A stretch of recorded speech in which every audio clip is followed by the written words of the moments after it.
नमस्कार। आज हम भगवद गीता के एक बहुत ही महत्वपूर्ण अध्याय 8वें अध्याय पर बात करने वाले हैं। जी हाँ, इसे अक्षर ब्रह्म योग या परम पद की प्राप्ति भी कहते हैं। और ये अध्याय ना सीधे जिंदगी के सबसे बड़े सवालों से जुड़ा है, जैसे मृत्यु क्या है, उसके बाद क्या होता है और वो सबसे ऊंची मंजिल उस तक कैसे पहुंचे। बिल्कुल। और हम ये चर्चा श्रील एसी भक्तिवेदांत स्वामी प्रभुपाद की भगवद गीता यथारूप के आधार पर कर रहे हैं, खास तौर पर 8वें अध्याय के श्लोक और उनके तात्पर्यों को देखते हुए। हाँ, तो हमारा मकसद आज ये समझना है कि अर्जुन ने जो मौलिक सवाल पूछे थे कृष्ण से, ब्रह्म क्या है, आत्मा, कर्म, ये दुनिया, और सबसे जरूरी कि भाई मौत के वक्त भगवान को याद कैसे रखें। और कृष्ण ने उनके क्या गहरे जवाब दिए। हाँ, तो चलिए इन बड़ी बड़ी बातों को थोड़ा आसान बनाने की कोशिश करते हैं। बिल्कुल। तो शुरुआत होती है अर्जुन के सवालों से। वो कृष्ण को पुरुषोत्तम कहकर पूछते हैं, मतलब सबसे श्रेष्ठ व्यक्ति। पूछते हैं कि कृष्ण, ये ब्रह्म क्या है, आध्यात्म किसे कहते हैं, कर्म क्या चीज है, ये जो दुनिया दिख रही है हमें, अधिभूत, ये क्या है, और ये देवता कौन है, अधिदेव, जरा समझाइए मुझे। बहुत सीधे और मूलभूत सवाल हैं ये। और फिर वो और गहरे जाते हैं, पूछते हैं कि यज्ञों का स्वामी कौन है, अधियज्ञ, और वो इस शरीर में कैसे रहता है। और फिर वो सबसे मुश्किल सवाल, हाँ, वो प्रयारताले वाला। बिल्कुल, कि मृत्यु के समय, मतलब बिल्कुल अंत समय में जो आपकी भक्ति में लगे हैं, वो आपको कैसे जान पाते हैं, ये कैसे मुमकिन होता है। और ये बात बहुत दिलचस्प है कि अर्जुन ये सवाल किसी दोस्त से नहीं पूछ रहे।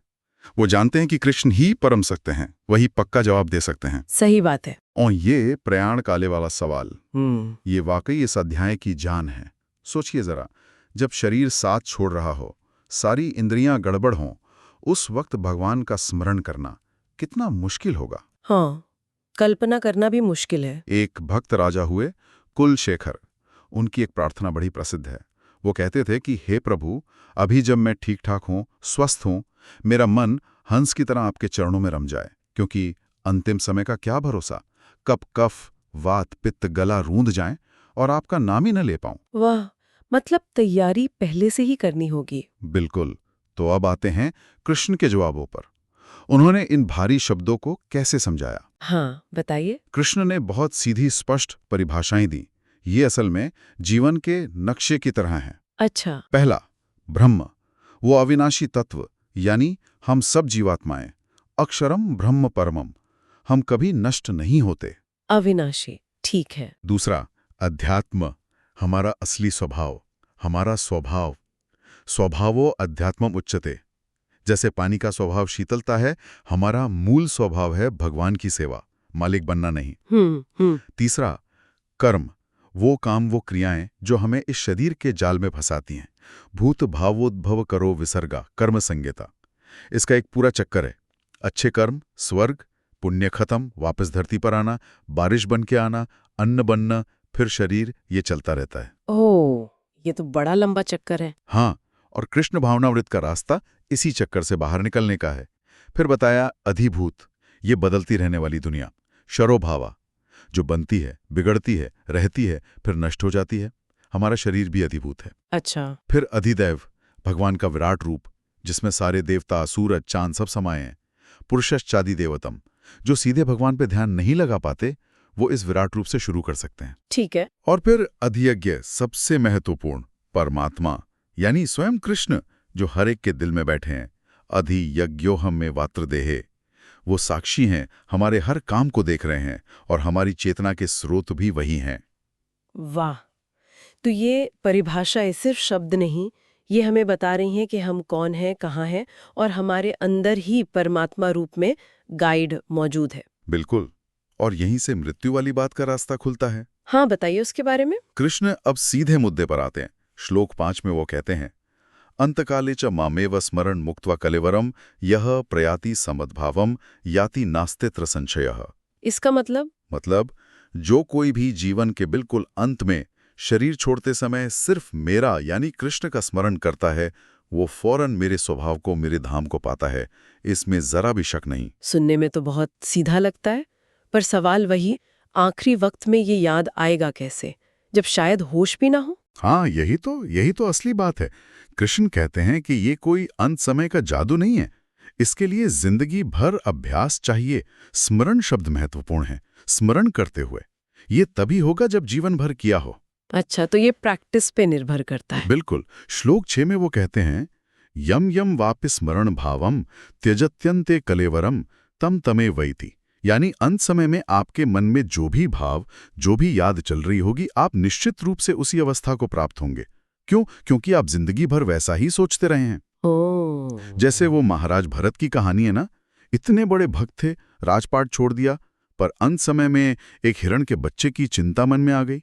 तो क्या हुआ? अगला जन्म हिरण का मिला। हाँ हाँ, सुनिए ये कहानी। हालांकि भगवान की कृपा से उन्हें पिछले जन्म की याद रही और वो उस योनि से भी उभर गए। पर बात साफ है, जैसी जिंदगी जियोगे, जैसी चेतना रखोगे, वैसा ही अंत समय का विचार होगा और वही अगला जीवन तय करेगा। तो इसका मतलब हुआ कि हमें अपना रोजमर्रा का जीवन जीने का तरीका बदलना होगा। पर कैसे? क्या सब छोड़-छाड़ कर बैठ जाएं? नहीं, बिल्कुल नहीं। कृष्ण अर्जुन को यही तो समझा रहे हैं, जो खुद एक योद्धा हैं, युद्ध के मैदान में खड़े हैं। हाँ, सही बात है। श्लोक 7 में वो कहते हैं, तस्मात् सर्वेषु कालेषु मां मनुस्मर युद्ध च। मां मनुस्मर युद्ध च। हाँ, मतलब हमेशा मेरा स्मरण करो और साथ ही अपना कर्तव्य, जैसे अर्जुन के लिए युद्ध करना, वो भी करो। अपने काम मुझे समर्पित करो, मन बुद्धि मुझ में लगाओ तो पक्का मुझे पाओगे, इसमें कोई शक नहीं। तो काम छोड़ना नहीं है, बल्कि काम करते हुए चेतना को भगवान से जोड़े रखना है। बिल्कुल, युक्त वैराग्य जिसे कहते हैं। पर ये मुमकिन कैसे है? ऑफिस का काम करते हुए या घर के काम करते हुए भगवान को लगातार याद रखना? ये अभ्यास योग से संभव है। श्लोक 8 में यही कहा है, अभ्यास योग युक्तेन चेतसा नान्यगामिना। मतलब लगातार अभ्यास करने से जब मन इधर उधर न भटके, तब परमात्मा का ध्यान करके उन्हें पाया जा सकता है। अभ्यास योग। हाँ, जैसे हरे कृष्ण महामंत्र का जप। ये एक बहुत प्रैक्टिकल तरीका है। कान से सुनते हैं, जीभ से बोलते हैं, मन से सोचते हैं, तीनों भगवान में लग जाते हैं। धीरे धीरे ये आदत बन जाती है, मन सज जाता है। अच्छा। एक उपमा दी जाती है, जैसे एक कीड़ा लगातार एक खास तरह की भृंगी का चिंतन करते करते अगले जन्म में वैसा ही बन जाता है। तो निरंतर चिंतन से, अभ्यास से मन को ट्रेन किया जा सकता है। ठीक है, तो याद रखना है और अभ्यास करना है। पर याद किसे करना है? मतलब भगवान का स्वरूप कैसा है जिस पर ध्यान लगाना है? क्या वो कोई रोशनी है या? बहुत अच्छा सवाल पूछा आपने। श्लोक 9 में कृष्ण बताते हैं कि जिस परम पुरुष का ध्यान करना है, वो कैसे हैं। वो कवि हैं, मतलब सब कुछ जानने वाले। भूत वर्तमान भविष्य। कवि। वो पुराण हैं, यानी सबसे पुराने, आदि। वो अनुशासिता हैं, सबके नियंत्रक, कंट्रोलर। अणोरणीयांसम। इतने सूक्ष्म कि अणु से भी छोटे होकर परमात्मा रूप में सबके हृदय में समाये हैं। अच्छा। सर्वस्य धाधारम, सबका पालन करने वाले, सबको संभालने वाले। अचिंत्य रूपम, उनका रूप हमारी कल्पना से, हमारी सोच से परे हैं। आदित्य वर्णम, सूरज की तरह तेजस्वी, प्रकाशमान, ज्ञान देने वाले। और तमसा परस्तात, इस भौतिक दुनिया के अंधकार से, अज्ञान से पूरी तरह परे हैं। और सबसे जरूरी बात शायद ये कि वो शून्य नहीं, एक पुरुष हैं। बिल्कुल, वो एक व्यक्ति हैं, कोई निराकार शक्ति मात्र नहीं। और यहाँ यह अचिंत्य शब्द बहुत महत्वपूर्ण है। अचिंत्य मतलब जिसे सोचा ना जा सके। हाँ, इसका मतलब है कि हम अपनी छोटी सी बुद्धि से, अपने तर्क वितर्क से भगवान को पूरी तरह नहीं समझ सकते। इसलिए व्यर्थ की बहस में पढ़ने की बजाय श्रद्धा से शास्त्रों को सुनना, जैसे गीता, भागवत, और मानना ज्यादा फायदेमंद है। गीता में आगे कुछ योग क्रियाओं का भी जिक्र आता है, जैसे प्राणों को भौहों के बीच लाना, श्लोक 10 से 13 तक। क्या वो सब करना भी जरूरी है? हाँ, गीता में उस प्रक्रिया का वर्णन है जिसे षट चक्र योग कहते हैं। मृत्यु के समय प्राण वायु को आज्ञा चक्र पर स्थिर करना, पूरी भक्ति और योग बल से भगवान का स्मरण करना। ओम के उच्चारण का भी जिक्र है, जिसे अक्सर निर्विशेष ब्रह्म का प्रतीक माना जाता है। ये भी एक मार्ग है, खासकर उन योगियों के लिए जो निराकार ध्यान करते हैं। तो क्या भक्तों को भी ये सब करना पड़ता है? देखिए, प्रभुपाद अपने तात्पर्य में और आगे श्लोक 14 भी ये स्पष्ट करते हैं कि जो शुद्ध भक्त हैं, जो अनन्य भक्ति करते हैं, उन्हें जरूरी नहीं कि वो इन जटिल योग प्रक्रियाओं से गुजरें। अच्छा।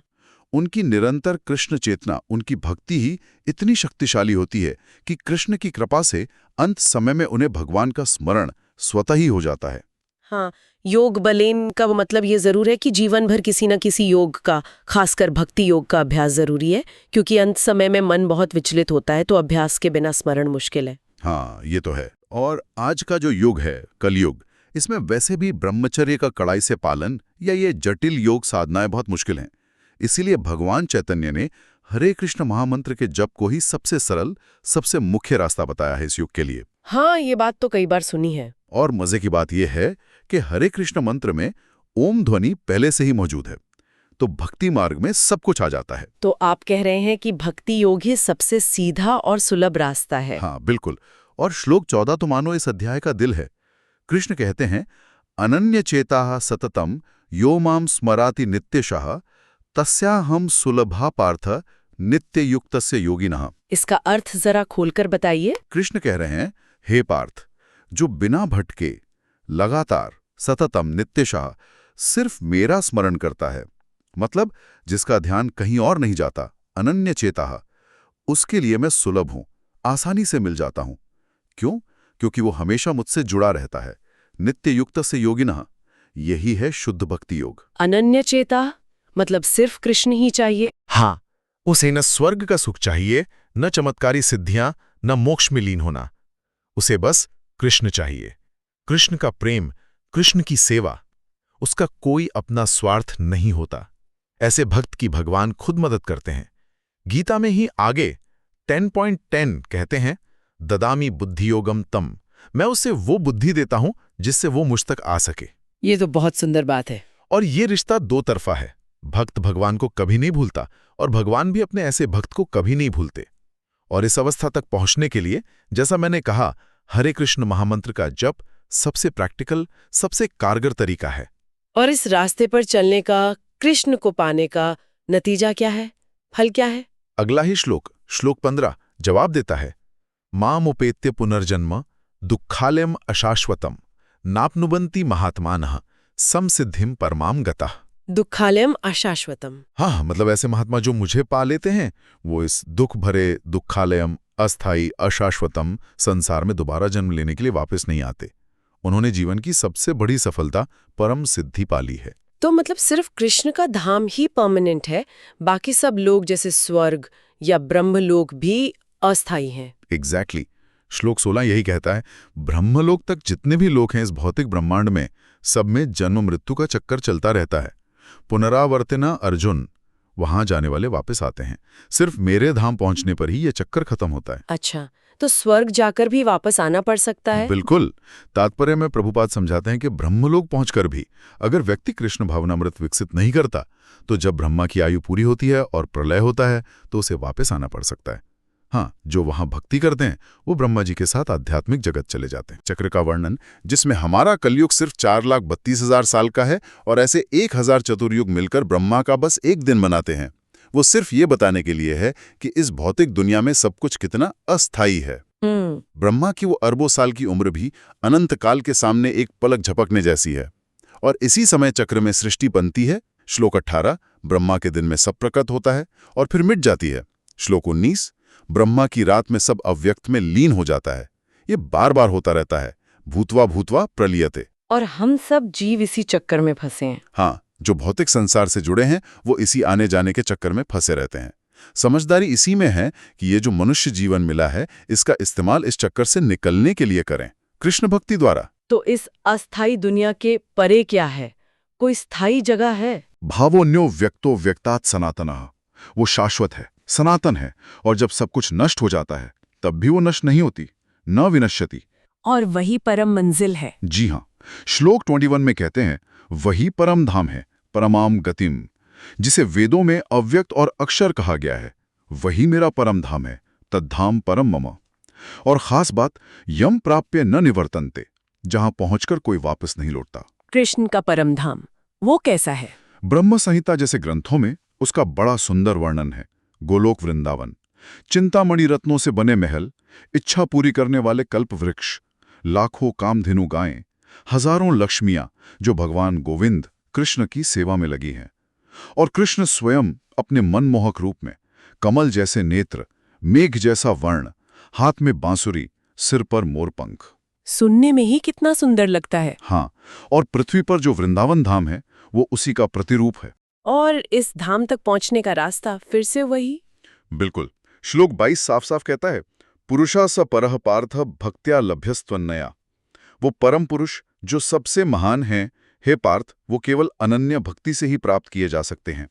ज्ञान से, कर्म से, योग से नहीं, सिर्फ भक्ति से। भक्त्या लभ्यस्त्वन्नया। हाँ, और वो अपने धाम में रहते हुए भी सर्वव्यापी हैं। येन सर्वम इदम ततम, और सब कुछ उन्हीं के अंदर स्थित है। यस्य अंतस्थानी भूतानी। अच्छा, अध्याय में आगे शरीर छोड़ने के अलग अलग समयों का भी जिक्र है, जैसे शुक्ल पक्ष, कृष्ण पक्ष, दिन, रात, उत्तरायण, दक्षिणायण। श्लोक 23 से 26। ये थोड़ा कंफ्यूजिंग लगता है। क्या मरने का कोई सही या गलत समय भी होता है? हाँ, गीता इन दो मार्गों का वर्णन करती है। एक है प्रकाश का मार्ग, अर्ची मार्ग। अग्नि, प्रकाश, दिन का शुभ मुहूर्त, शुक्ल पक्ष, सूर्य के उत्तरायण के 6 महीने। कहते हैं इस समय शरीर छोड़ने वाले ब्रह्मविद्ता ब्रह्म को यानी ब्रह्म ज्योति को प्राप्त करते हैं और लौटते नहीं। और दूसरा है अंधकार का मार्ग, धूम मार्ग, धुआं, रात्रि, कृष्ण पक्ष, सूर्य के दक्षिणायन के 6 महीने। इस समय शरीर छोड़ने वाले योगी चंद्रलोक जैसे लोकों तक जाते हैं, वहां अपने पुण्य का फल भोगते हैं और फिर वापस आ जाते हैं। तो क्या हमें चिंता करनी चाहिए कि हम सही समय पर मरें? देखिए, ये ज्ञान योगियों और सकाम कर्मियों के लिए ज्यादा महत्वपूर्ण हो सकता है, लेकिन यहाँ कृष्ण भक्तों के लिए एक बहुत बड़ी राहत की बात कहते हैं। क्या? श्लोक 27 में वो अर्जुन से कहते हैं, नैते श्रुति पार्थ जानन योगी मुह्यति कश्चन। हे पार्थ, इन दोनों रास्तों को जानने वाला भक्त, योगी यहाँ भक्त के लिए आया है, कभी भ्रमित नहीं होता। उसे इन शुभ अशुभ मुहूर्तों की, समय की चिंता करने की कोई जरूरत नहीं है। सच में? हाँ, इसलिए कृष्ण तुरंत सलाह देते हैं, तस्मात् सर्वेषु कालेषु योग युक्तो भवार्जुन। इसलिए तुम बस हमेशा मेरी भक्ति में स्थित रहो। वाह, ये तो बहुत बड़ा आश्वासन है ना?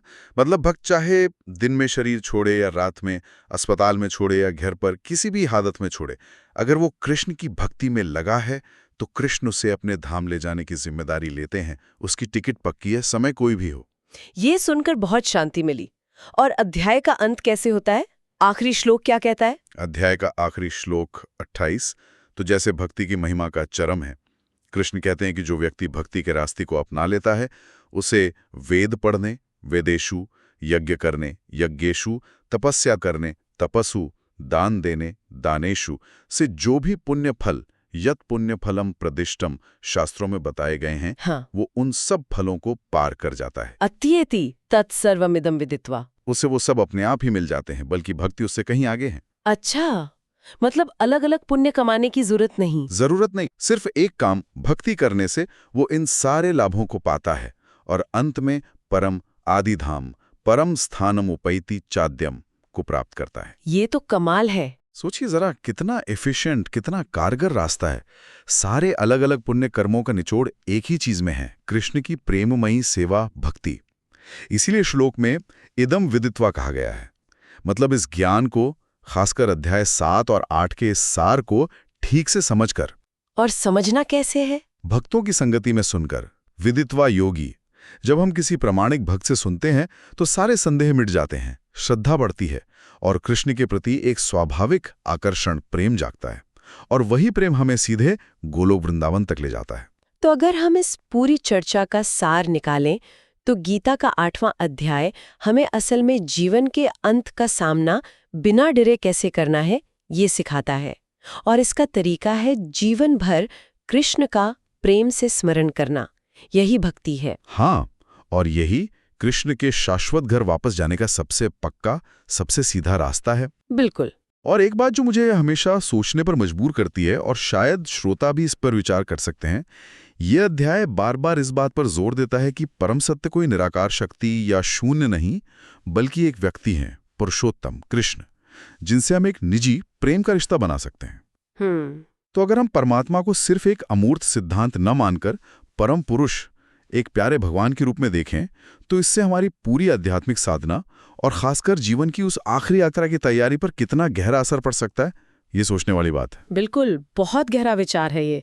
इस अद्भुत चर्चा के लिए आपका बहुत बहुत धन्यवाद, और हमारे साथ भगवद गीता की इस गहराई में उतरने के लिए आप सबका भी धन्यवाद।